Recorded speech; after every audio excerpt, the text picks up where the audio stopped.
கர்த்தர் உன்னை தினமும் தேடி வருகிறார் என்ற தலைப்பில் நாம் அதிகமாக தியானித்து வருகிறோம். ஒவ்வொரு நாளும் அவர் நம்மை தேடி வந்து அவருடைய வார்த்தை நம் உள்ளத்தில் விதைக்கிறார்.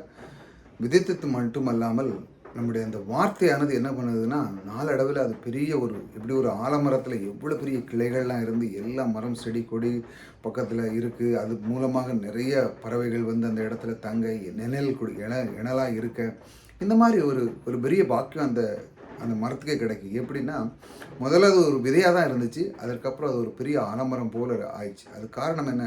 முதல் விதையாக கொடுத்த அந்த தேவன், அதை அந்த அளவுக்கு பெருக்கின அந்த தேவன், நம்முடைய உள்ளத்திலும் தேவன் நம்முடைய உள்ளத்தில் கொஞ்சம் கொஞ்சமாக அந்த விதை, நம்முடைய தேவனுடைய வார்த்தையை விதைக்கிறார்.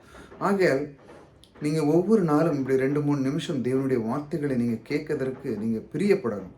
முதல்ல ஏதோ என்னுடைய தேவன், என்னை நேசித்த அந்த தேவன் எனக்கு என்ன கொடுக்குறார், அவர் ஏன் தேடி வருகிறார், அதன் மூலமாக எனக்கு என்ன கிடைக்க போகுது, எப்படி அப்படி நீங்கள் ஒரு கேள்விகளை எழுப்புங்க. அப்படி தான் உங்களுக்கு ஒரு வாஞ்சி வரும். சும்மா ஏதோ கடமை கிடையாது. தேவன் எனக்குள்ள இன்றைக்கி என்ன சொல்ல விரும்புகிறார், இன்றைக்கி அவர் தேடி வருகிறார் என்றால் அவருடைய வார்த்தை என்ன எப்படி உருவாக்க பொழுது என்னுடைய வாழ்க்கையை, எனக்கு இந்த பொருளாதார பிரச்சனையிலிருந்து நான் எப்படி மேற்கொள்ள போகிறேன், அப்போ தேவன் என்னை ஏன் தேடி வந்தார், அவருடைய வார்த்தையை கொண்டு என்னை எப்படி செய்ய முடியும், என்னுடைய வாழ்க்கையை பிரகாசிக்க முடியும், அப்படி தான் நீங்கள் யோசிக்கிறீங்க இல்லையா? அதற்கு தான் ஒவ்வொரு நாளும் தேவனுடைய வார்த்தை உங்களுக்கு ஒரு முத்து போல, இப்படி கடல்ல இருந்து ஒரு முத்து எடுத்து அதன் விலை உயர்ந்ததாக இருக்கிறது போல தேவனுடைய வார்த்தை அந்த அளவுக்கு விலை உயர்ந்ததாக இருக்குது.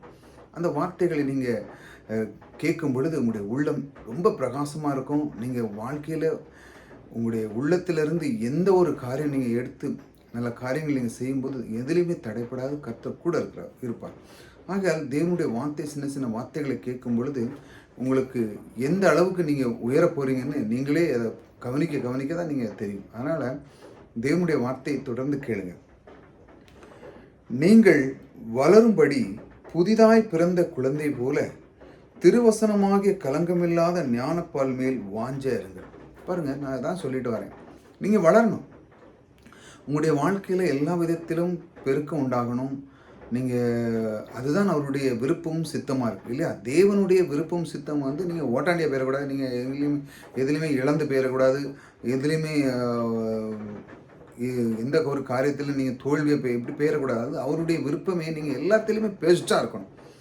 தேவனுடைய பிள்ளைகள் எல்லாம் பெஸ்ட்டாக இருக்கணும். அப்போ எப்படி இருக்க முடியும்? நீங்கள் இந்த திருவசனத்தை நீங்கள் தினமும் தியானிக்க இருந்தால்தான் முடியும். இந்த கர்த்தருடைய வார்த்தையை நீங்கள் எடுத்து நேரத்தை கொடுக்கணும். கர்த்தர் எனக்கு இது என்ன சொல்ல வருகிறார், கர்த்தர் இந்த வாழ்க்கையில் எனக்கு கொடுக்கப்பட்ட இது என்ன இருக்குது, நான் யார் எப்படின்னு சொல்லி பைபிளை நோக்கி நீங்கள் பார்க்கும் பொழுது தான் நீங்கள் உங்களுடைய மனக்கண்கள் திறங்கும். அப்படி தான் உங்களுக்கு ஆற்றல்கள், திறமைகள் எல்லாமே வெளிப்படும். நீங்கள் ஒன்றுமே இல்லை நான் பிறந்துட்டேன் அதனால் எல்லாமே ஆட்டோமேட்டிக்காக நடக்கும், அப்படி இல்லை. நீங்கள் உங்களுக்கு அந்த வேத வசனத்திலேருந்து நீங்கள் கற்றுக்கொள்ள வேண்டும் என்றால் நீங்கள் என்ன வேணுமோ அது இங்கேருந்து நீங்கள் கற்றுக்கொள்ளலாம். அதுக்கு தான் நான் ஒவ்வொரு நாள் சொல்கிறேன்.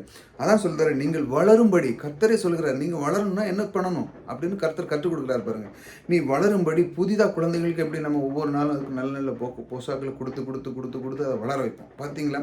வளர்ந்த பிறகு அவன் ஞானமாவான், மற்றவங்களுக்கு பலன் கொடுப்பான், நன்மை செய்வான், அப்படி நிறைய விஷயங்கள் இருக்குது இல்லையா? பாருங்கள், ஒரு விதை எப்படி ஒரு விவசாயி முதல்ல போடுதான், போட்டுட்டு அதுக்கு தண்ணி பாய்க்க, அது நிறைய அவனுக்கு பலனை கொடுக்கு, அவனும் சாப்பிட்றான், மற்றவங்களுக்கும் பலன் கொடுக்கு. அதே போல் குழந்தைகள் வளரும்போது அதுக்கு நம்ம கொடுக்குறோம், போஷா கொடுக்கும்போது அது வளருது, அதனுடைய பலன் அதுக்கப்புறம் அவங்க நன்மை செய்கிறாங்க, எல்லா காரியங்களும் நடக்கிறது இல்லையா? அதே போல் தான் தேவன் இப்படி தான் அது ஒரு பேட்டர்ன் வச்சுருக்கிறார். நீங்கள் வளரணும் அப்படின்னா என்ன பண்ணுங்கள், அதுக்கப்புறம் திருவசனமாகிய தேவனுடைய வசனமாகிய அதில் நீங்கள் பழக வரணும் அப்படின்னு கர்த்தர் கற்றுக் கொடுக்குறாரு. பாருங்கள், ஞானப்பாலின் மேல் வாஞ்சையாக இருங்கள். வாஞ்சை, அதாவது நீங்கள் ஒரு விஷயம், நீங்கள் ஒரு டிரைவிங் தான், ஒரு பொதுவாக ஒரு உதாரணம் வச்சுங்க. டிரைவர் கற்றுக்கிட போகிறீங்க, உங்களுக்கு அதில் இன்ட்ரெஸ்ட் இல்லைங்க, கற்றுக்கிடவே முடியாது. நீங்கள் இன்ட்ரெஸ்ட் எடுக்கணும், அதில் வாஞ்சியாக இருக்கணும். ஒரு 10-15 நாள் கோர்ஸ் அப்படின்னா நீங்கள் 10 நாளில் கற்றுக்கிடுவீங்க. ஏன்னா உங்களுக்குள்ள ஒரு வாஞ்சை, சொல்லி கொடுக்குறது அப்படியே உங்களுக்கு உள்ளத்தில் போகும். நீங்கள் எந்த நேரத்தில் கீழே போடுறீங்க, காலில் வைக்கிங்க, கிளச் பண்ணுங்க, எதெல்லாமே உங்களுக்கு ஆட்டோமேட்டிக்காக வர ஆரம்பிக்கும். எப்படி? நீங்கள் வாஞ்சியாக இருக்கும்பொழுது. அதுக்கப்புறம் பாருங்கள், நீங்கள் எத்தனை வருஷம்னாலும் போனாலும் அது உங்களுக்கு, நீங்கள் எந்த காரில் உட்காந்தாலும் டக்குன்னு போடுவீங்க, உங்களுக்கு ஆட்டோமேட்டிக்காக செய்யும். ஏனென்றால் உங்கள் உள்ளத்தில் விதைச்சாச்சு.